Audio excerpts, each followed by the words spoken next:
जय हिंद प्यारे साथियों, आशा करते हैं कि आप सभी अच्छे होंगे और मन लगाकर दो पढ़ाई कर ही रहे होंगे। प्रिय विद्यार्थियों, जैसे कि आपको मालूम है कि एजुकेशन वायर आपकी परीक्षा को ध्यान में रखते हुए हम आपके साथ में यूपीएससी की प्रीलिम्स टेस्ट सीरीज आपके साथ में डिस्कस कर रहे हैं और ये टेस्ट क्रमांक आपका 3 है जो ज्योग्राफी पर आधारित है, जिसमें 25% आपसे क्वेश्चन करंट अफेयर से पूछे जाएंगे। तो प्रिय विद्यार्थी, यह टेस्ट आपका 3 और इसका पार्ट सेकंड है। इसका ऑलरेडी एक पार्ट हमने कवर कर लिया है। इस वर्ष एजुकेशन वायर जो ये यूपीएससी है, आपको 53 टेस्ट दृष्टि आईएएस के और इसके अलावा विजन आईएएस की कंप्लीट आप देखोगे टेस्ट सीरीज प्रोवाइड करवाएंगे। स्टूडेंट्स, इतना ही नहीं बल्कि यूपीएससी से रिलेटेड जितनी भी आपकी न्यूज है वो सभी हम आपके साथ में कवर करते रहेंगे और उसके साथ साथ कई ऐसे सेंसिटिव मुद्दे विषय जो आईआर से दृष्टिकोण से अति महत्वपूर्ण है, उनको भी हम आपके साथ में चर्चा परिचर्चा करते चलेंगे ताकि आपकी विश्व की खबरों को, राष्ट्र की, अंतर्राष्ट्रीय खबरों को देखने का दृष्टिकोण परिवर्तित हो और आप चीजों को यूपीएससी एस्पिरेंट्स के पर्सपेक्टिव से समझें और देखें। तो चलिए आइए बढ़ते हैं आज की इस क्लासेस की तरफ। यदि अभी तक आपने चैनल को सब्सक्राइब नहीं किया है तो कर लो, वीडियो को लाइक, दोस्तों के साथ में शेयर कर लो।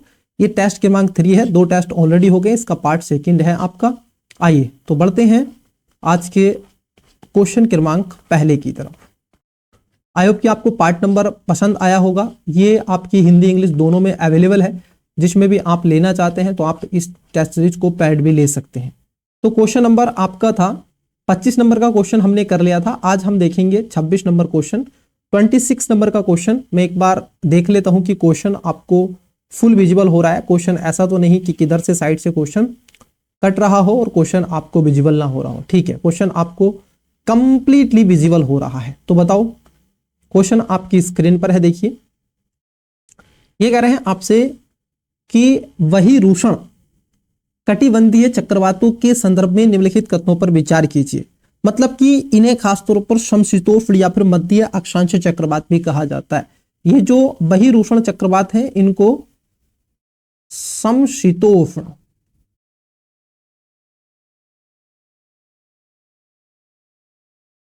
चक्रवात भी कहा जाता है। तो इस बात का थोड़ा सा आपको बेसिकली ध्यान में रखना है ना। हाँ, तो पूछा गया आपसे, और ये जो समशीतोष्ण चक्रवात होते हैं आप सभी जानते हैं कि ये पृथ्वी पर अगर हम देखें तो 30 डिग्री से 60 डिग्री नॉर्थ और अक्षांश वाले क्षेत्रों में आपको देखने के लिए मिलते हैं।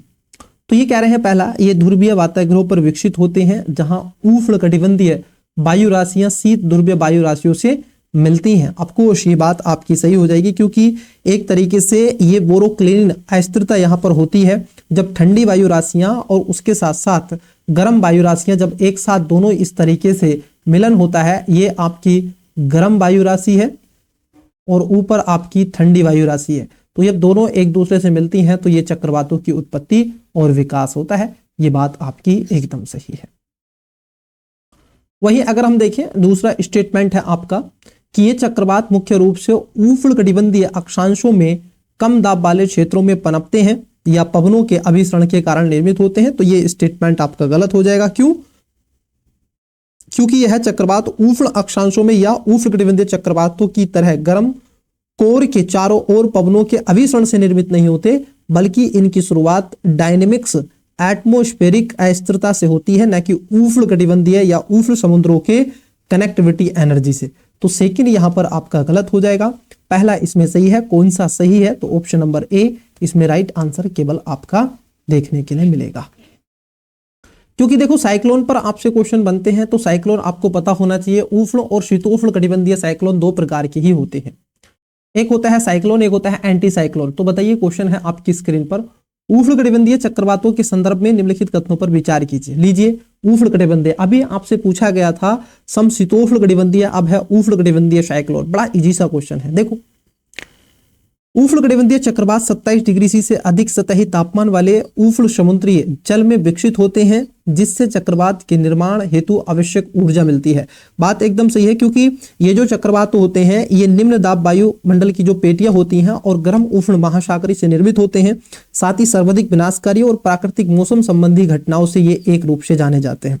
इनको हिंद महासागर में चक्रवात अलग अलग नामों से जाना जाता है। अटलांटिक में हरिकेन और पश्चिमी प्रशांत में इनको टाइफून कहा जाता है, जो चाइना या जापान वाले क्षेत्र में। हरिकेन ये अमेरिका वाले क्षेत्र में है और पश्चिमी जो हिंद महासागर में चक्रवात कहते हैं। तो बात एकदम सही है। दूसरा कथन है आपका, आर्द्र वायु के संघनन से मुक्त होने वाली गुप्त ऊष्मा से चक्रवातों को ऊर्जा मिलती है, जिससे चक्रवात प्रणाली के विकास के साथ उसकी तीव्रता में वृद्धि होती है। ऑफकोर्स ये बात सही है, क्योंकि इससे जैसे जैसे नमी पवन जो आपकी ऊपर उठती है तो ठंडी वायु राशि होकर के संघनित होती है, और जिससे निम्न वायु प्रणाली और तीव्रता हो जाती है और चक्रवात को और अधिक प्रकार से संघनन द्वारा मुक्त ऊर्जा चक्रवात के विकास में गर्म महासागरीय तापमान की भूमिका को प्रत्यक्ष रूप से स्पष्ट भी करती है। तो ये भी बात आपका सही है। तो ये भी सही और ये भी सही, और ये इसकी सही व्याख्या भी करता हुआ प्रतीत हो रहा है। तो दोनों सही हैं और कथन 2 कथन 1 की सही व्याख्या भी कर रहा है। चलिए नेक्स्ट क्वेश्चन देखते हैं। वीडियो को पॉज करके आपको इसका राइट आंसर देना है। इंग्लिश मीडियम अगर आप ये टेस्ट सीरीज लेना चाहते हैं तो पर टेस्ट आपको 30 रुपीज का प्रोवाइड करवा दिया जाएगा, आप चाहे तो ले सकते हैं। वायु राशियों के संदर्भ में निम्नलिखित कथनों पर विचार कीजिए, आपसे पूछा जा रहा है। अब 2 स्टेटमेंट है। पहला, यह वायु का एक विशाल पिंड होता है जिसमें अपने स्रोत क्षेत्र से प्राप्त एक समान तापमान और आर्द्रता जैसी विशेषताएं। वायु राशियों के बारे में बेसिकली पूछा गया है, क्योंकि वायु राशि क्या होती है, एक विशाल समरूप पिंड वाली होती है जो संपूर्ण क्षेत्र सीमा के एक समान तापमान आर्द्रता को प्रदर्शित करती हैं एक संबंधित क्षेत्र में। जैसे उष्णकटिबंधीय वायु राशियां होती हैं, उपोष्णकटिबंधीय है, शीत कटिबंधीय है, शीतोष्णकटिबंधीय है, टेगा टुंड्रा। बिल्कुल सही बात है। वायु राशियों का विकास आमतौर पर महासागरों, रेगिस्तानों या हिमावरण वाले मैदानों जैसी बड़ी एक समान सतहों पर होता है। तो ये भी बात आपकी सही है। ऐसा तो नहीं है ना कि कदम कदम पर बदल जाए चीजें, बल्कि एक पार्टिकुलर विस्तार का रीजन चाहिए, तो उससे खास तौर पर ये होती है। तो दोनों बातें सही है, पहला दूसरा दोनों सही है। इसका राइट आंसर ऑप्शन नंबर आपको सी देखने के लिए मिल जाएगा, क्योंकि किसी वायु राशि के निर्माण के लिए सतह का विस्तृत एक समान और स्थिर होना आवश्यक हो जाता है, और महासागरों, रेगिस्तान, बर्फ से ढके मैदान तापमान और दाब को न्यूनतम परिवर्तन सतह ऊपर की ओर पवन के बीच लंबे समय तक संपर्क बनाए रखने की अनुमति देता है। तो इसलिए वायु राशियां यहां पर विकसित हो जाती हैं। चलिए नेक्स्ट क्वेश्चन की तरफ बढ़ते हैं। इंग्लिश मीडियम वीडियो को पॉज करना है आपको प्यारे, राइट आंसर की तरफ बढ़ते रहना है। लीजिए, consider the following statement regarding air masses. आइए क्वेश्चन देखते हैं 29 नंबर। हाँ, क्योंकि इसमें लगभग 60-65 क्वेश्चन हमें करने हैं। इसमें ऐसी मौसमी प्रणालियों का विकास होता है जिसमें उष्ण आर्द्र पवनें क्रमिक रूप से वापस लौटती हुई शीत वायु राशि के ऊपर अध्यारोपित हो जाती हैं, जिससे आप देखोगे स्तरीय मेघ निर्मित होने के साथ लंबे समय तक बड़े क्षेत्र में लगातार हल्की एवं विस्तृत वर्षा होती है। उपयुक्त विवरण निम्नलिखित में से किस प्रकार के वाताग्रह का उल्लेख किया गया है। बड़ा ही इजी सा क्वेश्चन है। देखो, ये जो खासतौर पर कहा गया है ये आपका उष्ण वाताग्रह की बात कही गई है, क्योंकि ऐसे में उष्ण आर्द्र पवनें क्रमिक रूप से वापस लौटती हुई शीत वायु राशियों के ऊपर अधिरोपित हो जाती हैं। तो ये खासतौर पर कौन सा है, उष्ण वाताग्रह इसको कहते हैं, जो कि आपको देखने के लिए मिलेगा। क्योंकि जब एक गर्म वायु राशि ठंडी वायु राशि की ओर बढ़ती है और धीरे धीरे उसके ऊपर उठ जाती है, क्योंकि गर्म वायु राशि हल्की होती है और ठंडी वायु राशि नीचे की तरफ आती है और ये ऊपर की, इससे वाताग्रह बनता है। तो एक प्रकार का वाताग्रह क्या है, जहां पर देखो वाताग्रह का मतलब होता है दो विषम गुणधर्मों वाली वायु राशियों का मिलना ही वाताग्रह कहलाता है। आइए आगे बढ़ते हैं 30 नंबर का क्वेश्चन। महाद्वीपीय शेल्फ के संदर्भ में कथनों पर विचार कीजिए, कितने सही हैं। पहला, यह महासागरीय नितल का सबसे तीव्र ढलान वाला भाग होता है। यह चिली और सुमात्रा के तटों पर लगभग अनुपस्थित है। यह जीवाश्म ईंधन का प्रमुख स्रोत होता है। देखो, जो महाद्वीपीय शेल्फ होता है, अगर हम इसकी बात कर ले, क्योंकि ये खासतौर पर एक ऐसा शेल्फ होता है जो भूभाग का जलमग्न विस्तार होता है। बेसिकली अगर हम बात कर ले, ये महासागर का सबसे अधिक उथला भाग होता है और तट के साथ साथ महाद्वीप के ढलान के बीच स्थित होता है। आमतौर पर लगभग 1 डिग्री से या उससे कम आप देखोगे सौगम्यता रूप से इसका ढलान देखने के लिए मिलता है। तो सर्वाधिक तो कदापि नहीं होता है। सर्वाधिक जो ढलान होता है वो महाद्वीपीय शेल्फ महासागर की तल पर आपको देखने के लिए मिलता है, ना कि आपके इस पे मिलेगा। तो ये बात गलत है। और सबसे तीव्र, ये भी ध्यान रखना शब्द सबसे तीव्र, चिली और सुमात्रा में अनुपस्थित है और जीवाश्म ईंधन के लिए प्रयोग होता है। मतलब कि सर ये वाला रीजन होता है, इसको आप ऐसे समझ सकते हैं। क्लियर। ये पर्वत है, इधर मान लेते हैं पर्वत पठार, ये मैदान का क्षेत्र है, और ये जो रीजन हमने बनाया ये जो रीजन दिख रहा है यही है। इसको खासतौर पर जलमग्न क्षेत्र भी होता है ये, है ना। और यहां पर लगभग 90% संसाधन, लगभग 90%, 80 से आप कीजिएगा 80 से 90% संसाधन इसी क्षेत्र में होते हैं। तो यहां पर दूसरा तीसरा सही है, पहला गलत है, तो इसका right answer option number B हो जाएगा। चलो आगे बढ़ते हैं। जितनी भी आप गैसेस वगैरह देखते हैं वो यहीं पर ज्यादातर मिलती है। 31 नंबर का क्वेश्चन है, और देखिएगा 31 नंबर के क्वेश्चन में क्या पूछा आपसे।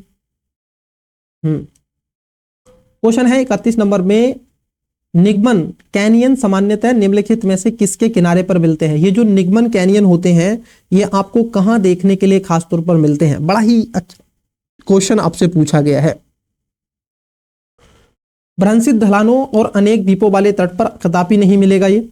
उथले ढलानों वाले आप देखोगे दांतेदार जो आपके इंटीडेंटल पर नहीं यहां पर भी नहीं। महाद्वीपीय सीमांतों के सीधे तट जो होते हैं वहां पर आपको मिलते हैं, जिसको कैनियन कहते हैं, निगमन कहते हैं। क्योंकि ये एक तरीके से निगमन कैनियन एक गहरी सकरी घाटियां होती हैं जो खाड़ी दीवारों और ऊर्ध्वाधर किनारे पर देखने के लिए मिलती है। महाद्वीपीय शेल्फ ढलान क्षेत्र के साथ पाई जाती हैं और यह आकृति प्राचीन नदियों द्वारा निर्मित होती है, और बढ़ते समुद्र तल के कारण ये जलमग्न हो गए हैं। ये क्षेत्र विस्तृत होते हैं, ये भी आपको ध्यान में रखना है। ये बहुत ही तीव्र ढाल वाली देखने के लिए आपको मिलती है, तो इसका राइट आंसर सी हो जाएगा। क्वेश्चन नंबर है 32 नंबर। देखिए, गयोट्स को निम्नलिखित में से किस रूप में सर्वोत्तम रूप से वर्णित किया गया है। एक शब्द बेसिकली आपसे पूछा गया है गयोट्स के बारे में। क्या पूछा गया है? गयोट्स के बारे में पूछा जा रहा है। तो क्या है ये? सपाट शीर्ष वाले निगमन ज्वालामुखी पर्वत होते हैं। प्रवाल निक्षेपण से निर्मित शंखाकार के पहाड़ियां होती हैं? नहीं। प्लेट क्षेपण द्वारा निर्मित निर्गमन गर्त होते हैं? नहीं। इसके साथ साथ महासागरीय अधतल के विस्तार से निर्मित गहन समुद्र कटक, ये कटक प्लोहेनी गयोट्स कहते हैं। ये जो सपाट शीर्ष वाले निगमन जो ज्वालामुखी आपको दिखाई देते हैं उनको कहते हैं। क्लियर? हाँ, उनको खासतौर पर कहते हैं। और इसका उदाहरण दे सकते हैं हवाई द्वीप पर ऐसे पोलिनेशियन द्वीप समूहों के रूप में आपको मिलेंगे। ठीक है। इसको सी माउंट अत्यधिक ऊंचाई पर ये पहुंच सकते हैं, कभी कभी विलित मैदान भी हो जाते हैं, ये कई हजार मीटर तक उड़ जाते हैं, तो ये भी आपको ध्यान में रखना है। तो ये जो गयोट्स होते हैं ये पर्वत हैं, समुद्र सतह के नीचे डूबे जाते हैं, तो इन्हें गयोट्स कहा जाता है। पानी के अंदर आपको मिलते हैं, तो इसका right answer option number A है। 33 है, निम्नलिखित कथनों पर विचार कीजिए। महासागरीय गर्त लंबे सक्रिय गड्ढे होते हैं जिनका निर्माण अभिसरण प्लेट सीमाओं पर होता है, जहां एक प्लेट का दूसरी प्लेट के नीचे निक्षेपण होता है। क्या पूछा है? महासागरीय गर्त जो बनती है, महासागर में जो गर्त आपको देखने के लिए मिलती है उसकी बात कर रहे हैं। तो क्या बात सही है? बिल्कुल सही बात है, क्योंकि वैश्विक स्तर पर ये अवनतियां होती हैं और प्लेट प्रतिष्ठित का क्षेत्र को दर्शाती हैं। परिप्रशांत जो मेखला है, रिंग ऑफ फायर है, उसमें कुरिल, टोगा, फिलीपींस गर्त शामिल है। मरियाना गर्त सर्वाधिक गहरा है जो कि चैलेंजर द्वीप पर अवस्थित है। लगभग 11,034 मीटर की गहराई तक यह है ये। क्लियर? और भारत में भी आपको देखने के लिए मिलते हैं, तो इसका बिल्कुल एकदम बात आपकी सही हो जाएगी। वही अगर आगे देखें,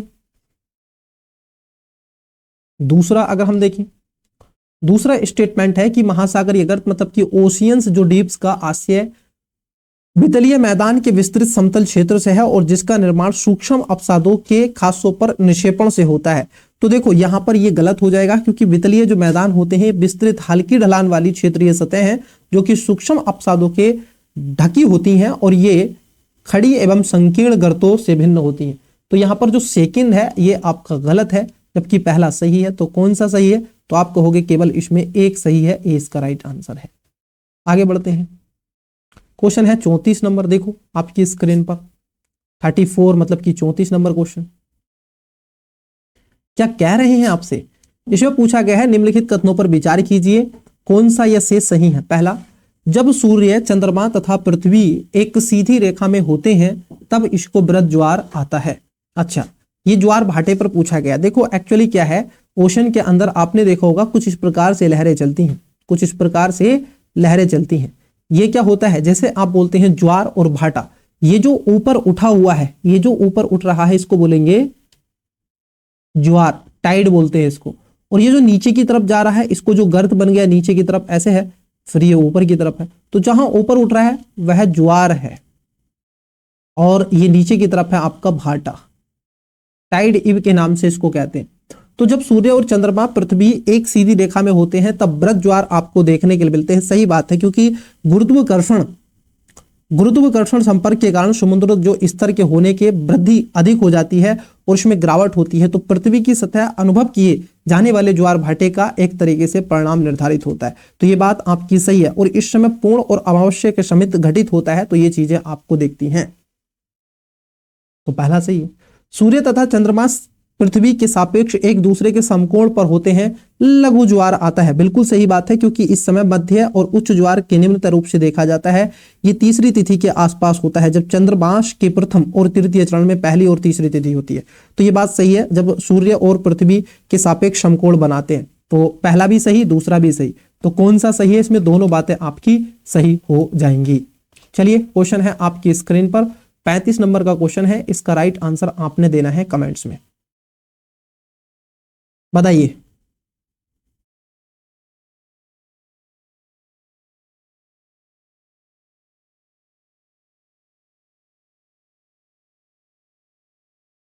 चलिए, दीजिए राइट आंसर।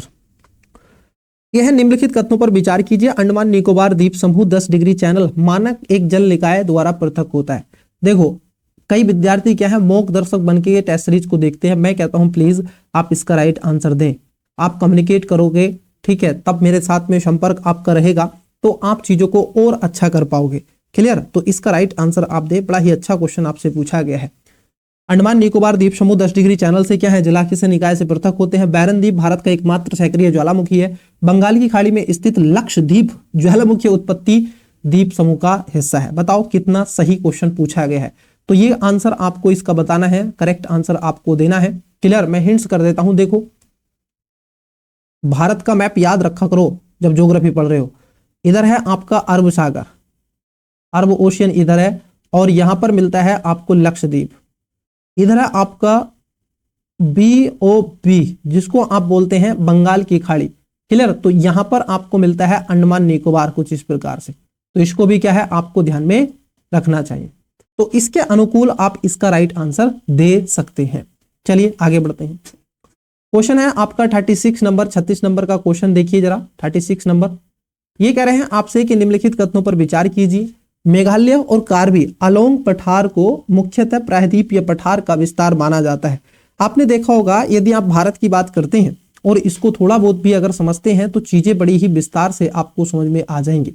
देखो, यहां पर है आपका कार्बी एलोंग का पठार, जो मेघालय के पठार का एक भाग का हिस्सा माना जाता है। ये प्रायद्वीपीय भारत के पठार का हिस्सा है और इसमें राजमहल की पहाड़ियां मेघालय पठार के बीच एक अवसाद उत्पन्न हुआ, जिसके कारण नदी के द्वारा ये जमाव भर गया और मेघालय और कार्बी का पठार इसी का हिस्सा होता है। तो बात एकदम सही है। मेघालय पठार कोयला, लोहा, अयस्क, चूना पत्थर और यूरेनियम जैसे खनिज संसाधनों से समृद्ध देखने के लिए मिलता है। बिल्कुल, यहाँ पर छोटे नागपुर के पठार की भांति ही मेघालय के पठार में भी कोयला, लोहा, अयस्क, सिलिमेनाइट, चूना पत्थर, यूरेनियम खनिज ऐसे संसाधन आपको देखने के मिलेंगे। और चेरापूंजी जैसे क्षेत्र में अत्यंत आप देखोगे अपरदित ये मिलता है। तो ये भी आपका सही है। गारो, खासी और जयंतिया पहाड़ियां कार्बी अलोंग के पठार की उप शाखाएं हैं। नहीं, क्योंकि ये जो पहाड़ियां आपको मिलती हैं, ये पहाड़ियां मेघालय पठार के हिस्से में आपको आती हैं। ये कार्बी एलोंग के पठार में नहीं है। कहां पर मिलती हैं?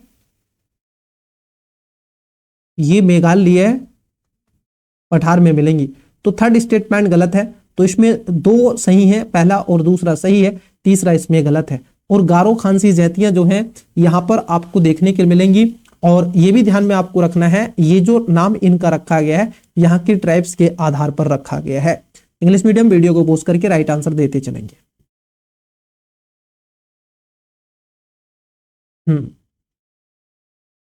क्वेश्चन है 37। देखिए, बड़ा ही इजी सा क्वेश्चन है ये। क्वेश्चन आई थिंक मैपिंग से क्वेश्चन इन्होंने पूछा है। देखो, हाँ, मैपिंग से क्वेश्चन आपसे पूछा है। देखो 37 नंबर, काला सागर निम्नलिखित देशों में से किन से सीमाबद्ध है? जो ब्लैक सी आपको देखने के लिए मिलता है तो किस किस के साथ में लगता है? बेसिकली जो ब्लैक सी है, अगर आप देखोगे क्योंकि मैपिंग से क्वेश्चन है और मैं हमेशा कहता हूं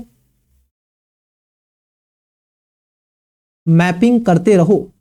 तो कौन कौन लगता है उसके साथ में? यूक्रेन, रूस, जॉर्जिया, तुर्की, बुल्गारिया, रोमानिया। यूक्रेन, रूस, ग्रीस। ग्रीस की सीमा कभी भी इसके साथ नहीं लगती है, ध्यान में रखो, तो ये गलत हो जाएगा। तुर्की, बुल्गारिया, रोमानिया। यूक्रेन, रूस, आर्मेनिया, तुर्की, बुल्गारिया, सार्बिया। सार्बिया इसके साथ सीमा साझा नहीं करता है। क्लियर? हाँ, तो सार्बिया इसके साथ में, जो सार्बिया है ये इसके साथ में सीमा साझा नहीं करता है। यूक्रेन, रूस, जॉर्जिया, तुर्की, ग्रीस, ये भी इसके साथ सीमा साझा नहीं करता है। तो फिर देखो राइट आंसर क्या आया? ए। यूक्रेन, रूस, जॉर्जिया, तुर्की, बुल्गारिया और रोमानिया जो देश हैं ये सब क्या होते हैं? ये सब इसके साथ में सीमा साझा करते हैं। क्या मोल्डोवा इसके साथ में सीमा साझा करता है? तो बोले सर नहीं करता है। जॉर्जिया, रसिया, यूक्रेन, रोमानिया, बुल्गारिया, तुर्की, ये सब क्या है? ब्लैक सी के साथ सीमा साझा करते हैं। तो इसका जो करेक्ट आंसर मतलब कि राइट देखने के लिए मिलेगा, ए राइट आंसर हो जाएगा। चलिए आगे बढ़ते हैं, नेक्स्ट क्वेश्चन को देखते हैं। कैस्पियन सागर के संदर्भ में निम्नलिखित कथनों पर विचार कीजिए। कैस्पियन कैसे पिए पानी इतना खारा है इसका? देखो यह विश्व का सबसे बड़ा अंतर्देशीय जलाशय निकाय है, क्योंकि ये जो आपका एक क्षेत्र हुआ करता था, जब आप पेंजिया पैंथालासा पढ़ते हो तो कई ऐसे क्षेत्र आपको देखने के लिए मिलते हैं, तो इसी को कहते हैं कैस्पियन सागर। क्लियर? तो यह विश्व का सबसे बड़ा अंतर्देशीय क्या है? जलीय निकाय है। वोल्गा नदी यूराल के साथ मिलकर के इसके उत्तरी भाग में प्रभावित होती है। बड़ा ही अच्छा क्वेश्चन है। बेसिकली आप अगर देखोगे ये एशिया का एक सबसे बड़ा, विश्व का कहें तो अंतर महाद्वीपीय एक क्या है? आपका जलीय निकाय है। इसके साथ कई देश आपके यूरोपीय और मध्य एशिया के साथ में सीमाबद्ध लगाता है। इसके साथ कई देश शामिल हैं जो सीमा साझा करते हैं। जैसे तारीख आप पढ़ते हो तो उसमें तुर्की है, कजाकिस्तान, तुर्कमेनिस्तान, ईरान, उज्बेकिस्तान की सीमा इसके साथ में लगती है, जो कि काकेशस पर्वतमाला के पूर्वी मध्य एशियाई मैदान में फैला हुआ है। तो ये बात एकदम सही है। वोल्गा नदी और यूराल के साथ, यूराल एक माउंटेन है ना, यूराल पर्वत, तो उससे खासतौर पर यह जल निकाय निकलता है और इसी में जाकर के अपना आप देखोगे पानी जैसे कैस्पियन क्षेत्र में आपकी गिराती है। कुल नदी प्रवाह का लगभग कितना? 88% योगदान आपको देखने के लिए मिल जाता है। और दक्षिणी कैस्पियन के पश्चिमी शुल्क आप देखोगे सुलक और शमूर कुरा के कई ऐसी छोटी बड़ी नदियां इसमें कुल प्रवाह का 7% योगदान देती हैं। तो दोनों बातें सही है। तो कैस्पियन सागर से क्वेश्चन पूछा है, तो बेसिकली मैपिंग से क्वेश्चन भी बन जाता है, कौन कौन से कंट्रीज के साथ में सीमा साझा करते हैं। क्लियर? हाँ, आइए तो देखिए ये क्वेश्चन है, ये भी मैपिंग से क्वेश्चन आपका पूछा गया है। तो इसका राइट आंसर आप कमेंट्स करेंगे। जो कुछ क्वेश्चन के आंसर मुझे आपसे पूछने, जिब्राल्टर जलडमरू निम्नलिखित में से किन जल निकायों को जोड़ता है? देखो आपको क्या है, ये सारी वे कौन कौन सी हैं? मैपिंग से क्वेश्चन है बेसिकली। क्लियर? हाँ, बोले सर कहां से है? मैपिंग से क्वेश्चन है। अब ये क्वेश्चन आपके लगभग 4 से 5 क्वेश्चन यूपीएससी पूछने लगा है, तो समझ लो 4 से 5 क्वेश्चन मतलब कि 4 क्वेश्चन 8 नंबर होते हैं। तो आप इस चीज की कीमत अपने आप समझ जाओगे। क्लियर? तो इसका राइट आंसर आपको कहां देना है? कमेंट्स करना है। इजी क्वेश्चन है, बहुत इजी क्वेश्चन है। तो जिब्राल्टर जो आपका जलडमरू मध्य है, ये जल निकायों को जोड़ता है। भूमध्य सागर, अटलांटिक सागर, लाल सागर और अरब सागर, रेड सी, और उसके साथ अरब सागर को तो बाब अलमंदेब है जो आपको देखने के लिए मिल जाती है। काला सागर और एजियन सागर को जोड़ने के जो बोस्फोरस स्ट्रेस आपको मिलती है वो जोड़ती है। कैस्पियन सागर और भूमध्य सागर की बात कर लें। क्लियर? हाँ, कैस्पियन सागर और भूमध्य सागर, कैस्पियन सागर भूमध्य सागर तो डिफरेंट है, इसमें तो लगेगा नहीं। तो बताओ, मैंने हिंट्स भी आपको दे दिया, बड़ा इजी है, क्योंकि ये जो जिब्राल्टर स्टेट है ये स्पेन मतलब कि खासतौर पर अफ्रीका और यूरोप को अलग करती है। क्लियर? हाँ, मोरक्को और स्पेन के बीच में ये अवस्थित है। खासतौर पर इस चीज को आप समझ सकते हैं। चलिए आगे बढ़ते हैं नेक्स्ट क्वेश्चन की तरफ। तो दीजिए इसका राइट आंसर कमेंट्स में। क्वेश्चन पूछा गया है आपसे 40 नंबर, देखो बिल्कुल अभी हाफ क्लास भी नहीं हुई है। क्वेश्चन है आपका 40 नंबर और यहां पर आपसे पूछा जा रहा है क्या? यहां पर आपसे पूछा जा रहा है मेघालय के पठार के बारे में। मेघालय का पठार के संदर्भ में कथनों पर विचार कीजिए। यह मालदा गैप द्वारा भारतीय प्रायद्वीप से पृथक है। मेघालय पठार की सबसे ऊंची चोटी नोक रेक है। बताइए, चलो एक एक करके बात करते हैं। देखो यहां पर जो मेघालय का पठार आपको देखने को मिलेगा, कहां मिलता है मेघालय का पठार? आइए थोड़ा सा भारत के मैप से चीजों को समझते हैं तो चीजें आपको मिलेंगी। ये यहां पर मिलता है मेघालय का पठार, जहां पर गारो, खांसी, जैतिया जो पर्वतमाला आपको मिलती है। क्लियर। हाँ, ये मालदा गैप द्वारा प्रायद्वीपीय भारत से अलग होता है। जो निम्न भूमि क्षेत्र है प्रायद्वीपीय पठार से ये अलग करता है, यहीं पर मालदा गैप है ये इस तरीके से। तो पहला एकदम सही है। अब ये कह रहे हैं इसकी सबसे ऊंची चोटी कौन सी है, आपसे ये पूछा गया है। देखो इसकी सबसे ऊंची चोटी आपकी कौन सी है, शिलोंग के शिखर आपको मिलेगा, शिलोंग का पठार। और यहां पर शिलोंग की चोटी है, हालांकि नोकरेक चोटी भी यहीं पर है मेघालय में, लेकिन ये ध्यान में रखना है नोकरेक आपका एक आई थिंक मेघालय का बायोस्फीयर रिजर्व है आई थिंक, या फिर नेशनल पार्क भी है आई थिंक। हाँ, आप कमेंट में बताइएगा क्या है। तो इसकी जो चोटी है वो है आपकी शिलांग शिखर है, सबसे ऊंची चोटी कौन सी है, शिलांग। शिलांग शिखर है और जिसकी हाइट है कितनी 1823। और नोकरेक की बात कर ले ये है 1515 मीटर। तो इसलिए सबसे ऊंची चोटी कौन सी है, शिलोंग है, ना कि ये है। तो ए इसका करेक्ट आंसर हो जाएगा। आगे बढ़ते हैं नेक्स्ट क्वेश्चन की तरफ। देखिए बहुत इजी सा क्वेश्चन है। बेसिकली आपसे ये क्या पूछा गया है, दर्रे पूछे गए हैं, ठीक है। एक तरफ पर्वतीय दर्रा है और दूसरी तरफ संपर्क बिंदु आपको देखे रखा है, जैसे जेलेपला दर्रा, खारदुलंग दर्रा, बुर्जिला दर्रा और चालांग दर्रा। मैंने आपको अच्छे वे में बड़े ट्रिक के साथ में, किसके साथ में सर, ट्रिक के साथ में ज्योग्राफी का रिवीजन करवा रहा है, ज्योग्राफी का रिवीजन करवा रहे हैं हम education by civil service YouTube channel, जो हमारा फर्स्ट यूट्यूब चैनल है पुराना वाला, उस पर। तो उस पे जाइए देखिएगा, ज्योग्राफी का रिवीजन करवा रहे हैं। उसमें हमने ये जो आपके पासिस है इनके बारे में डिटेल्स में बताया है बिट ट्रिक के साथ में। तो चलो एक एक करके मिलान करते हैं और क्वेश्चन को बनाने का प्रयास करते हैं। कश्मीरी बाज का पंजा बहुत जोशीला। तो ये जो जोशीला परला है ये कहां पर मिलेगा, कश्मीर घाटी को लद्दाख या लेह को शिमला से जोड़ता है। देखो बहुत जोशीला, ये सब दर्रे हमने आपको ऑलरेडी बता दिए। चलो एक एक करके बात करते हैं। तो पहला जो है ये आपको जिलेपला दर्रा सिकंदरनाथ जिलेबिला, ये आपको क्या है, सिक्किम को लुहासा से जोड़ने का प्रयास करता है, ये बात सही है। तो इसमें कोई दो राय नहीं, जिलेपला दर्रा सिकंदरनाथ जिलेबिला, ये बात सही है। वही दूसरे की बात कर ले, क्योंकि दूसरा विश्व की सबसे ऊंचे वाहन योग्य दर्रों में से एक है, जिसको एक खारदुलंग का दर्रा जो लेह को सियाचिन ग्लेशियर से जोड़ता है। तो यहां पर पहला भी सही, दूसरा भी सही। तीसरे की बात कर ले, यहां पर तीसरे की बात जो की जा रही है, ये कह रहे हैं आपसे कि बुर्जिला दर्रा है, ये आपको कहां मिलेगा, बुर्जिला पासिस, ये मिलता है कश्मीर घाटी को लद्दाख से जोड़ता है, सही है। चांगला जो दर्रा है ये लेह को शिमला से जोड़ता है, जबकि ये बात गलत है, क्योंकि ये लद्दाख को तिब्बत से जोड़ता है। किसको जोड़ता है, लद्दाख को तिब्बत से ये जोड़ता है। तो ये चांगला गलत है। बाकी के आपके 1 2 3 आपके सही सुमेलित हैं। आइए फिर देखते हैं इसका राइट आंसर क्या होगा। पूछ रहे हैं क्या आपसे कितने सही सुमेलित हैं, तो आपको होगे सर इसमें 3 सही सुमेलित हैं, चौथा गलत है, पहला दूसरा तीसरा सही है। क्वेश्चन आपकी स्क्रीन पर है, देखो समझ लेते हैं, ऑप्शंस भी देखेंगे। स्थानीय तूफान आपसे पूछा गया है और क्षेत्र और विशेषता यहां पर पूछी गई है। जैसे फूलों की बौछार है, नॉरवेस्टर है, बहुत इजी है। आम्र वर्षा, आम्र वर्षा आम के जल्दी पकने से सहायक केरल और तटीय कर्नाटक के क्षेत्र में मानसूनी एक पूर्व वर्षा कही जाती है, इसी को क्या कहते हैं, आम्र वर्षा कहते हैं। बिल्कुल एकदम बात सही है, इसमें कोई दुराग्रह नहीं है, इसलिए इसका नाम आम्र वर्षा रखा गया। फूलों वाली बौछार ये कॉफी के फूल खिलने में सहायक है और केरल के आसपास के क्षेत्रों में ये आपको मिलेगी, फूलों की बौछार आपको कहते हैं, तो ये भी सही है।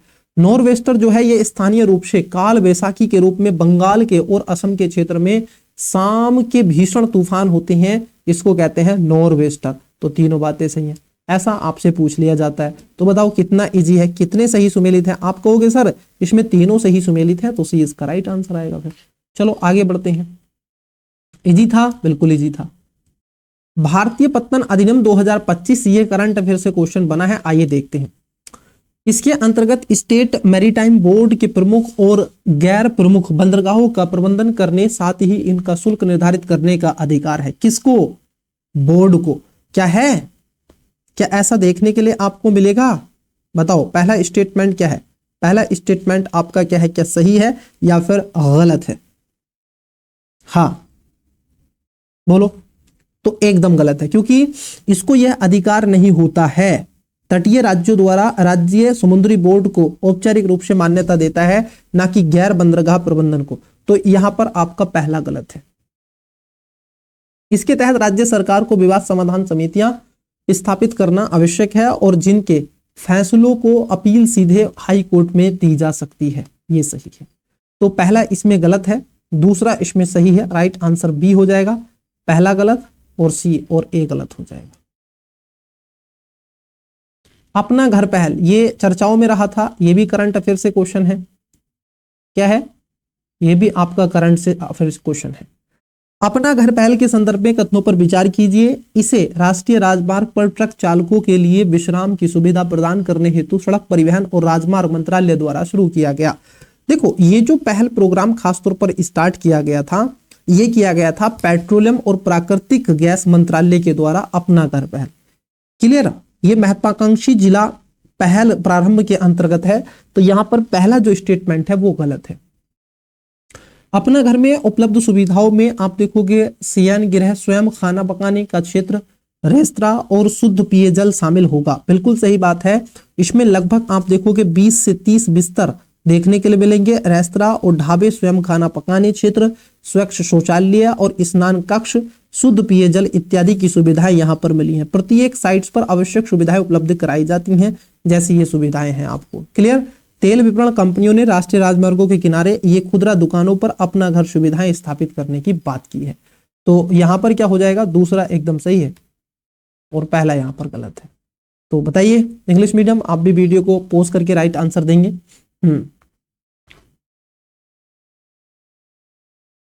चलिए, क्वेश्चन था आपका 44 नंबर। तो इसमें पहला गलत था 44 में, दूसरा सही था, तो 20 का राइट आंसर है। क्वेश्चन है आपका 45 नंबर। 45 देखो, हाल ही में खबरों में रहा सभा सहार, क्या पूछा गया है? सभा सार किससे संबंधित है? तो ये करंट अफेयर से संबंधित आपसे पूछा गया है। सभा सार याद करो, कैसा आपसे ये लग रहा है आपको पढ़ने में कि सभा सार क्या संबंधित हो सकता है सर इसका? तो किससे रिलेटेड है ये? खास तौर पर पंचायती राज मंत्रालय के द्वारा इसको शुरू किया गया था, तो पंचायत से संबंधित है। ग्राम सभा और पंचायत की बैठकों की कार्यवाही को संरचित मिनट्स में संक्षेप करने वाला एक एआई आधारित प्लेटफॉर्म के रूप में इसको जाना जाता है। तो ये खासतौर पर क्या है? सभा सार इसको कहा जाता है। क्लियर। हाँ, इसमें एआई प्राकृतिक भाषा प्रसंस्करण मतलब कि एनएलपी का उपयोग किया गया है। राष्ट्रीय भाषा अनुवाद मिशन भाषणी के साथ एकीकृत टूल वर्तमान में 13 भारतीय भाषाओं के साथ कार्य करता है। लोकतांत्रिक सहभागिता, स्थानीय शासन को मजबूत करते हुए सभासार पंचायत संचालन में कुशलता, पारदर्शिता और जवाबदेहिता को बढ़ावा देता है। मैनुअल दस्तावेजीकरण का समय कम करता है और जिससे पंचायत अधिकारी प्रभावी शासन और सेवा वितरण पर ध्यान केंद्रित कर सके। तो इसका राइट आंसर ए हो जाएगा। क्वेश्चन है आपका 46 नंबर। कथनों पर विचार करके आपको सही इसमें बताना है। पहला, जैसे आपसे पूछा गया है स्किल इंपैक्ट बॉन्ड मतलब कि SIB भारत का पहला परिणामिक आधारित वित्त पोषण मॉडल है जो कि कौशल विकास और रोजगार को समर्पित है, जिसका उद्देश्य कम से कम 60% महिला लाभार्थियों को लाभ पहुंचाना है। क्या बात इसमें सही है? आपको क्या लगता है बताओ? बिल्कुल सही बात है, क्योंकि जो स्किल इंपैक्ट बॉन्ड है आपका SIB, ये शुरू किया गया था 2021 में। कब किया गया था? 2021 में। तो ये बात आपकी सही है।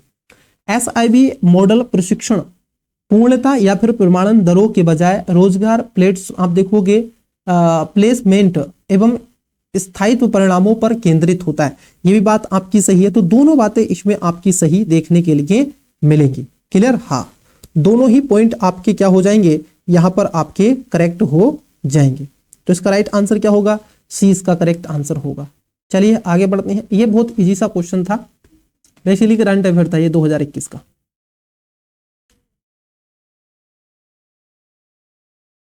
क्वेश्चन है आपकी स्क्रीन पर, बिल्कुल देखो। सस्टेनेबल एविएशन फ्यूल मतलब कि SAF के संदर्भ में कथनों पर विचार कीजिए। SAF के बारे में आपसे पूछा जा रहा है कि इसके संदर्भ में आपको बता देना है। बताओ इसके बारे में क्या राइट आंसर देखने के लिए आपको मिलेगा? Sustainable aviation fuel. चलो, SAF रासायनिक रूप से विमानन और इसके बाद टरबाइन ईंधन मतलब कि ATF के समान सस्टेनेबल फीड स्टॉक से तैयार जैव एक ईंधन के रूप में इसको जाना जाता है। सही है। राष्ट्रीय जैव ईंधन समन्वय समिति NVCC द्वारा अंतरराष्ट्रीय उड़ानों हेतु वर्ष 2027 तक 1% SAF मिश्रण के लक्ष्य का निर्धारण किया गया है। बिल्कुल ये भी बात आपकी सही है। इंडियन ऑयल कॉरपोरेशन मतलब कि IOC सस्टेनेबल एविएशन फ्यूल उत्पादन के क्रम से ISCC CORSIA प्रमाणन प्राप्त करने वाली भारत की पहली कंपनी भी बनी है। तो ये भी आपका सही है। तीनों बातें आपकी सही है। पूछा गया है आपसे कौन सा सही है, तो आप कहोगे इसमें सभी सही है, तो डी इसका राइट आंसर आ जाएगा। चलिए आगे बढ़ते हैं, नेक्स्ट क्वेश्चन देखते हैं। क्वेश्चन है आपकी स्क्रीन पर 48 नंबर, मिशन सुदर्शन चक्र ये पूछा गया है। बड़ा इजी सा क्वेश्चन है मिशन सुदर्शन चक्र के बारे में। आप सभी वाकिफ हैं, ये प्रधानमंत्री के द्वारा 15 अगस्त 2025 याद कीजिए, मिशन सुदर्शन चक्र की बात की गई थी। बहुस्तरीय मिसाइल रक्षा प्रणाली का निर्माण करना इसका महत्वपूर्ण और 2035 तक पूर्ण रूप से क्रियाशील हो जाएगा। 79वें स्वतंत्रता दिवस पर यह खासतौर पर उद्देश्य किया गया था। तो यह एक राष्ट्रीय सुरक्षा पहल है जिसका उद्देश्य वर्ष 2035 तक स्वदेशी बहुस्तरीय वायु एवं मिसाइल प्रणाली विकसित करना है। बिल्कुल सही बात है, इसमें कोई दोराग्रह नहीं। यह मिशन इजराइल के आयरन डोम पर आधारित भारत के संस्करण को विकसित करने पर केंद्रित है, जिसके तहत केवल क्रिटिकल रक्षा अवसंरचना की सुरक्षा हेतु रक्षात्मक और आक्रामक दोनों प्रकार की आयुध प्रणालियों को एकीकृत करता है। तो ये गलत हो जाएगा, क्योंकि यह आयरन डोम जैसी प्रणालियों पर भारतीय संस्करण निर्माण का प्रयास तो करता है, परंतु इसमें रक्षात्मक आक्रामक दोनों घटक हैं। इसका दायरा केवल रक्षा अवसंरचना की सुरक्षा तक सीमित नहीं, बल्कि अस्पतालों, रेलवे, धार्मिक स्थलों, सामरिक परिसंपत्तियों जैसे नागरिक अवसंरचना की सुविधा का भी लक्ष्य रखा गया है कि उनको भी थोड़ा सुविधाजनक बनाए। तो यहाँ पर सेकंड गलत है, पहला इसमें सही है। तो right answer option number A हो जाएगा। नेक्स्ट क्वेश्चन है आपका 49 नंबर, देखो, एयर क्वालिटी लाइफ इंडेक्स मतलब कि AQLI 2025 रिपोर्ट के बारे में आपसे पूछा गया है। लगा दो 50। देखते हैं कितने विद्यार्थी इस क्वेश्चन का आंसर करेक्ट देंगे और अपने आप में 50 वो अपनी जाहिर करेंगे कि सर लीजिए हमने 50 भी लगा दी है क्वेश्चन में। हाँ, इसे शिकागो विश्वविद्यालय के एनर्जी पॉलिटिक्स इंस्टीट्यूट मतलब कि EPIC द्वारा जारी किया गया। क्या बात सही है? बिल्कुल सही बात है, क्योंकि ये इसके बैंक्रो स्टेट भारतीय पुरुष राष्ट्रीय टीम के स्थान पर इसको जाना गया। ओह, 49 में आपसे पूछा गया है, माफ कीजिएगा। हाँ, 49 पूछा गया है, ना कि 50 पूछा गया। 1 सेकेंड। हाँ, तो बात एकदम सही है। इसके तहत दीर्घकालिक कड़ी के प्रदूषण PM 2.5 और जीवन प्रत्याशा पड़ने वाले प्रमाण को मापा गया। ये भी बात सही है। इस रिपोर्ट में उल्लेखनीय किया गया है कि भारतीय लगभग आधी जनसंख्या ऐसे क्षेत्र में रहती है जहां PM 2.5 का स्तर भारत के अपने मानकों से भी अधिक हो जाता है। इसमें कोई दोराग्रह है ही नहीं। दिल्ली जैसा आप देखोगे कितना है ना। और इससे क्या हो रही है, लोगों की जो एज है वो कम होती चली जा रही है। लगभग कितनी, लगभग आप देखोगे 3.5 से 4 वर्ष, लगभग 3 से 4 वर्ष तक उनकी आयु क्या हो रही है, कम होती चली जा रही है। मान लो कि कोई व्यक्ति 80 साल जिएगा, 3 से 4 वर्ष उसके घटा दो, 1 वर्ष और एक्स्ट्रा जोड़ दो, तो अब वो 75 वर्ष जिएगा। 5 वर्ष कम उसकी आयु हो चुकी है। किसकी वजह से? एयर की वजह से, हवा की वजह से। हाँ, ये है 50 नंबर का क्वेश्चन। हाल ही में समाचारों में देखे गए बोक्रो आपके टेस्ट है। क्या है? बोक्रो टेस्ट। ये पूछा गया है आपसे। बोक्रो टेस्ट किससे संबंधित है आपको बताना है। इसे क्रैमिक शटल रन के माध्यम से खिलाड़ियों की एरोबिक सहन शक्ति, गति तथा थकान से उभरने की क्षमता का मापन करने हेतु डिजाइन किया गया है। देखो हुआ क्या है, भारतीय क्रिकेट नियंत्रण बोर्ड मतलब कि BCCI ने बोक्रो टेस्ट को भारतीय पुरुष राष्ट्रीय टीम के स्थान पाने वाले खिलाड़ियों की फिटनेस का मूल्यांकन करने पर लागू किया गया। इसमें हृदय संबंधी सीमा मतलब कि आप देखोगे कार्डियोवैस्कुलर लिमिट्स को भी चुनौती देती है। तो ये बात आपकी सही है। बिल्कुल सही है। रन के बीच बिना किसी विराम के लगातार सहनशील जो शक्ति का आकलन करने पर केंद्रित या योयो टेस्ट के विपरीत वोक्रो टेस्ट के छोटे छोटे विश्राम अंतराल की अनुमति देता है। नहीं, इसमें भी क्या है, ये भी एक तरीके से टेस्ट सतत एरोबिक सहन शक्ति फुर्ती और समग्र हृदय स्वास्थ्य का मूल्यांकन करता है। ये आराम की अवधि अनुमति तो देता है, लेकिन ये रुक रुक कर सहनशील शक्ति को मापता है। तो यहां पर आपका गलत है, एक इसमें सही है। क्लियर, ये जो टेस्ट के विपरीत नहीं है, तो यहां पर आपका दूसरा गलत है, पहला इसमें सही है। इंग्लिश मीडियम, वीडियो को पोस्ट करो, राइट आंसर दो क्वेश्चन का।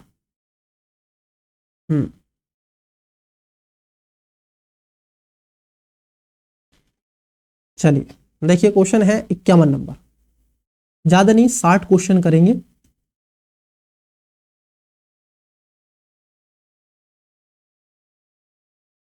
निम्नलिखित कथनों पर विचार कीजिए, कौन सा यह से सही आपसे पूछा गया है। 51 नंबर का क्वेश्चन है, आपकी स्क्रीन पर बताओ। राष्ट्रीय डिजिटल साक्षरता मिशन NDLM के संदर्भ में योजना आधारित डिजिटल साक्षरता प्रशिक्षण हेतु लक्षित आयु समूह 14 से 60 वर्ष तक इसके अंतर्गत आता है। तो बात आपकी सही है, क्योंकि केरल ने हाल ही में भारत का पहला पूर्णतः डिजिटल साक्षर राज्य बनने का ऐतिहासिक उपलब्धि प्राप्त किया। तो ध्यान में रखना है, वो केरल राज्य है जो पहला बना है। केरल को भारत का पहला पूर्णतः डिजिटल साक्षर राज्य बनाने में सहायक डिजिटल केरलम पहल के तहत में 100 वर्षों से अधिक आयु के लोगों सहित सभी आयु वर्गों तक डिजिटल प्रशिक्षण विस्तार किया गया। तो देखो, ऊपर उत्तर प्रदेश में तो नॉर्थ वाले स्टेटों में तो वैसे ही नहीं हो रहे किताबी, यहां पर तो डिजिटल तक पहुंच गए। तो दोनों बातें सही है, ये ध्यान में रखना है। केरल बन चुका है आपका। जिला बाढ़ गंभीरता सूचकांक के संदर्भ में कथनों पर विचार कीजिए। किस पे पूछा गया है? जिला बाढ़ गंभीरता सूचकांक पर आपसे क्वेश्चन पूछा जा रहा है। इसे IIT मद्रास और IIT गुवाहाटी के शोधकर्ताओं द्वारा संयुक्त रूप से विकसित किया गया। तो ये गलत है, क्यों? क्योंकि यहां पर अगर हम बात कर ले, इसको जो विकसित किया गया है वो IIT मद्रास और गुवाहाटी के द्वारा नहीं, बल्कि आप देखोगे IIT दिल्ली और IIT गांधीनगर गुजरात, इसके द्वारा किया गया है। तो आपका पहला गलत है। इसके तहत बाढ़ की अवधि, प्रभावित जनसंख्या, मृत एवं घायल लोगों तथा ऐतिहासिक रूप से बाढ़ प्रभावित क्षेत्रों के आधार पर जिला की रैंकिंग भी की जाती है। तो ये बात आपकी सही है, इसमें कोई दोहरा गिरा नहीं है। अध्ययन के अनुसार यह भी पता चला है कि पटना इस सूचकांक में पहले स्थान पर रहा, बाद में इंडो और गैटविक मैदान जो आपका इंगो गंगेटिक तो मैदान है, असम के कई जिले आए हैं। विपरीत में तिरुवनंतपुरम सबसे अधिक बाढ़ घटनाओं से लगभग 231 से अधिक प्रतिवर्ष औसत 4 से अधिक निष्कर्षों पर यह संकेत देता है। तो यहां पर ये चीजें आपको मिलेंगी। तो इसका राइट आंसर बी है, पहला गलत है। क्वेश्चन है 53 number. National highway authority of India NHAI राष्ट्रीय राजमार्ग प्राधिकरण द्वारा शुरू किए गए प्रोजेक्ट आरोहणीय किससे संबंधित है? इसका उद्देश्य क्या है? आरोहणीय जो प्रोजेक्ट चलाया गया था national highway of India authority के द्वारा, अथॉरिटी ऑफ इंडिया, तो क्या है? ये एक तरीके से टोल प्लाजा कर्मचारियों के बच्चों की शिक्षा का समर्थन करना है, क्योंकि इसके माध्यम से क्या होगा, इसमें टोल प्लाजा कर्मचारी जो भी होते हैं उनके बच्चों की शिक्षा आकांक्षाओं को समर्थन के लिए लॉन्च किया गया, ताकि उनके बच्चे जैसे EWS हैं, SC ST के हैं, OBC के हैं, अल्पसंख्यक हैं, तो उनको खासतौर पर क्या है, प्रति माह जैसे अंतिम वर्ष तक के 500 छात्रों को 12,000 रुपए प्रति एक, स्थानोत्तर पर 50 मेगावी छात्रों को 50,000 रुपए प्रति एक शामिल किया गया। लगभग 1 करोड़ रुपए की धनराशि आवंटित की जाएगी, उनके बच्चों को सहारा दिया जा सके ताकि प्रोत्साहित करने के लिए। कैच ग्रांट प्रोग्राम के संबंध में कथनों पर विचार कीजिए। ये किससे संबंधित है बताइएगा? कैच ग्रांट जो आपका है, बेसिकली यह एक तरीके से एक्नॉलेज में AI संचालित नवाचार को बढ़ावा देने के क्रम में नीति आयोग तथा नेशनल कैंसर ग्रिड की संयुक्त एक पहल के रूप में इसकी योजना के रूप में देखा जा रहा है। खासतौर पर पहला इसमें गलत है, क्यों? क्योंकि ये एक तरीके से इक्वेंटर इनिशिएटिव अवार्ड प्राइज है जो संयुक्त राष्ट्र मतलब कि यूनाइटेड नेशन डेवलपमेंट प्रोग्राम के द्वारा UNDP के द्वारा है। तो यहाँ पे आपका पहला गलत है।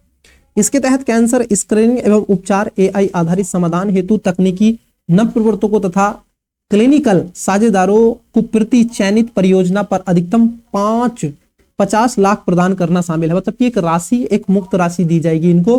तो ये बात आपकी क्या हो जाएगी, सही देखने के लिए आपको मिलेगी।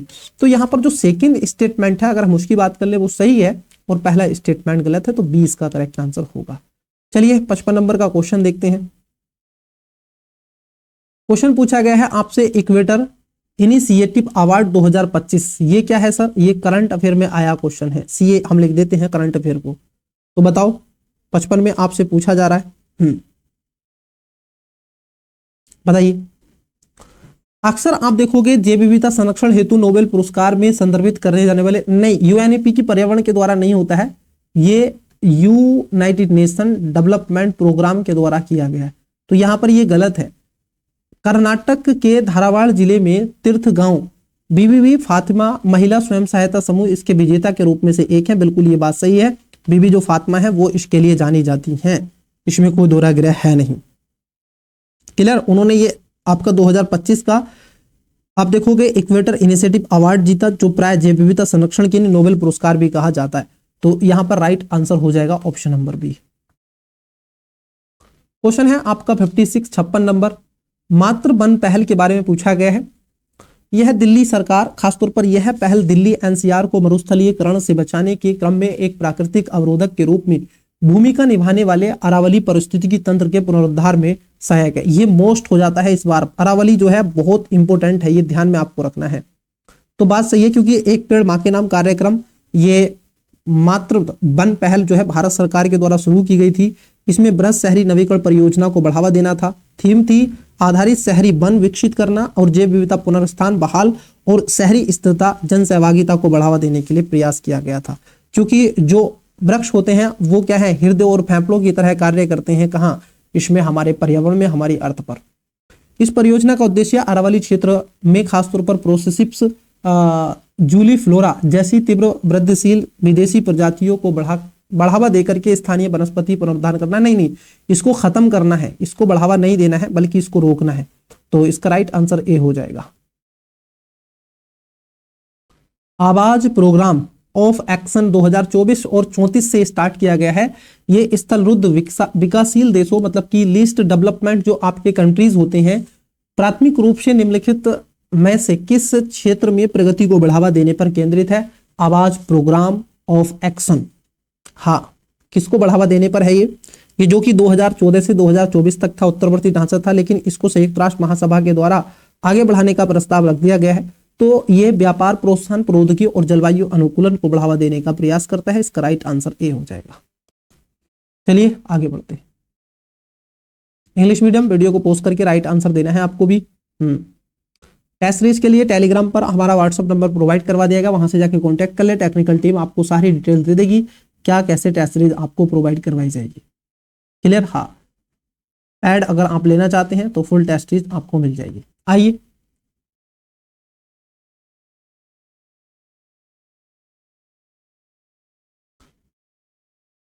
Multi disciplinary education and research improvement in technical education, मतलब कि आप देखोगे मेरिट्स योजना के संदर्भ में निम्नलिखित कथनों पर विचार कीजिए। बताइएगा, इसके बारे में आपसे पूछ लिया गया है। इसे बाहरी सहायता के रूप में एशियाई विकास बैंक द्वारा वित्त पोषित किया जाता है। देखो, जो आपकी मेरिट योजना है ये एक तरीके से multi disciplinary education and research improvement in technical education योजना है, जो अगस्त 2025 में केंद्र मंत्रिमंडल भारत सरकार की केंद्रीय क्षेत्र की योजना है। क्लियर? सेंट्रल सेक्टर स्कीम है और ये वर्ल्ड बैंक के द्वारा इसको मिल रहा है, ना कि एशियाई बैंक के द्वारा। तो कौन सी बैंक है इसमें? आपकी वर्ल्ड बैंक है। तो पहला गलत है। इस योजना का उद्देश्य तकनीकी शिक्षा में गुणवत्ता के साथ समता के साथ संबंधी शासन में सुधार करना है। तो ये बात आपकी सही होगी, 20 का राइट आंसर हो जाएगा। पहला इसमें गलत है। आइए आगे बढ़ते हैं। 59 नंबर का क्वेश्चन है, केंद्रीय स्वास्थ्य मंत्रालय द्वारा हाल ही में प्रारंभ की गई शर्त पहल का उद्देश्य निम्नलिखित क्षेत्रों में सुदृढ़ करना है। बताइएगा, जो आपकी शर्त पहल है ये किससे रिलेटेड है? इसको केंद्रीय स्वास्थ्य परिवार कल्याण मंत्रालय के द्वारा शुरू किया गया है। एक तरीके से स्वास्थ्य नियामक और राज्य उत्कर्षण सूचकांक के रूप में है। यह प्रथम प्रकार की राष्ट्रीय पहल है जिसे पारदर्शी डेटा संचालित ढांचे के माध्यम से राज्य और केंद्र शासित प्रदेशों की औषधीय नियामक प्रणालियों के बेंचमार्क और सुदृढ़ करने के लिए डिजाइन किया गया है। तो इसका राइट आंसर क्या है? राज्य औषधि नियामक प्रणाली के रूप में इसको जाना जाता है। ये इसका राइट आंसर है। आइए देन नेक्स्ट क्वेश्चन की तरफ बढ़ते हैं। क्वेश्चन है आपका, आदि कर्मयोगी अभियान के संदर्भ में कथनों पर आपसे विचार करना है। बताइए। हाँ, तो ये क्या है? यह है खासतौर पर अभी जनजाति मंत्रालय द्वारा नीति आयोग के सहयोग से शुरू किया गया एक इसके नोडल निकाय बना दिया गया। देखो, बेसिकली ये आदि कर्मयोगी जो है ये विश्व का सबसे बड़ा जनजातीय ग्राम स्तरीय नेतृत्व कार्यक्रम है, जो जनजातीय मंत्रालय जो आपकी ट्राइबल जो आपकी मिनिस्ट्री है उसके साथ इसको शुरू किया गया, ना कि नीति आयोग के द्वारा। यह पहल मौजूदा फ्लैगशिप कार्यक्रम प्रधानमंत्री जनजातीय आवास न्याय अभिशम है, मतलब कि पीएम जनमान को प्रतिस्थापित कर सकती है? नहीं, ये इसको प्रतिस्थापित नहीं करती है, बल्कि आप देखोगे होता क्या है, यह योजना किसी मौजूदा प्रमुख योजना को प्रतिस्थापित नहीं करती, बल्कि प्रधानमंत्री जनजातीय आवास न्याय महाअभियान जो जनमान है, धरती आबा जनजातीय ग्राम उत्सर्ग अभियान और राष्ट्रीय सिकल सेल एनीमिया उन्मूलन मिशन जैसी चल रही पहलों को एकीकृत ढांचे में समाहित करता है, जिससे जनजातीय क्षेत्र के कल्याणकारी प्रयासों का अभिसरण सुनिश्चित हो सके, ना कि उसको प्रतिस्थापित करती है। तो इसका राइट आंसर डी आपको देखने के लिए मिलेगा, डी फॉर दिल्ली। आइए आज की क्लास का अंतिम और लास्ट क्वेश्चन की तरफ बढ़ते हैं। देखिए क्वेश्चन है, लद्दाख में इसरो के स्पेस एनालॉग मिशन के संदर्भ में कथनों पर विचार कीजिए। स्पेस जो आपका एनालॉग मिशन बनाया गया है, ये बेसिकली क्या है, एक ट्रेनर सेंटर है किसका, जो एस्ट्रोनॉट हमारे जाएंगे उनको ट्रेन करेगा, बिल्कुल उस तरीके का एनवायरमेंट यहाँ पर हमें देखने के लिए मिलता है। तो वो विकसित किया है इसरो के द्वारा। इसका उद्देश्य अंतरिक्ष उड़ान के संदर्भ में शारीरिक, मनोवैज्ञानिक और परिचालन संबंधी चुनौतियों का अध्ययन कराना था। बिल्कुल मंगल ग्रह की प्रारंभिक परिस्थितियों और पर्यावरण समानता के कारण तोशोकार घाटी को इस मिशन हेतु चुना गया था। ये भी बात सही है, ये भी बात सही है, बिल्कुल दोनों बातें आपकी यहाँ पर सही हो जाएंगी। तो इसका अच्छा और भी है क्या, नहीं यही थे। तो इसका राइट आंसर क्या हो जाएगा, ऑप्शन नंबर सी हो जाएगा। क्लियर, इसमें यही है, एस्ट्रोनॉट को तैयार यहाँ पर ट्रेनिंग दी जाएगी, वैसा स्पेस में इसको रखा जाएगा, ऐसा एनवायरमेंट इनको प्रोवाइड करवाने का प्रयास यहाँ पर किया जा रहा है। क्वेश्चन है 62 नंबर, आज की क्लास का अंतिम लास्ट क्वेश्चन, राष्ट्रीय करियर सर्विस पोर्टल के संदर्भ में आपसे पूछा गया है। बेसिकली ये जो क्वेश्चन है ये आपका करंट अफेयर का क्वेश्चन है। इसे शिक्षा मंत्रालय द्वारा छात्रों को व्यावसायिक मार्गदर्शन, प्रशिक्षुता और जॉब मैचिंग सर्विस प्रदान करने के क्रम में एक डिजिटल प्लेटफॉर्म के रूप में लॉन्च किया गया था। मुख्य रूप से यह विधिक क्षेत्रों में रोजगार के अवसर प्रदान करने पर केंद्रित है। उपयुक्त तत्वों में से कौन सा ये सही है, केवल एक, बी केवल दो, सी दोनों और डी ना तो एक नहीं तो। देखो स्टूडेंट्स, इसका राइट आंसर आपको क्या करना है, इसका करेक्ट आंसर आपको कमेंट्स करना है। क्लियर, हाँ 62 नंबर कमेंट्स में दोगे। और आपको सेशन कैसा लगा ये भी आप कमेंट्स में आवश्यक रूप से बताइएगा। अभी तक आपने चैनल को सब्सक्राइब नहीं किया है, करो, वीडियो को लाइक करो और जो क्वेश्चन आपसे पूछे गए हैं उनका आंसर कमेंट्स बॉक्स में दो। देखो गलत दे सकते हो ज्यादा से ज्यादा, अन्यथा मेरे केसेस में क्या होता है, जो भी स्टूडेंट्स मेरी क्लास को देखते हैं आप गूगल करके भी इसका आंसर दे सकते हैं। इसका एक अपना उद्देश्य होता है, मैं कभी बताऊंगा आपको क्यों बोलता हूं कि गूगल करके आप दे सकते हैं। क्लियर, हाँ। तो प्रिय विद्यार्थी, मिलते हैं इसके नेक्स्ट सेशन पर जल्दी। तब तक के लिए अभी तक चैनल को सब्सक्राइब नहीं किया है कर लो, वीडियो को लाइक, दोस्तों के साथ में शेयर करना मत भूलिएगा। जितना हो सके एजुकेशन बाय यूपीएससी को सपोर्ट करो। Best of luck, bye.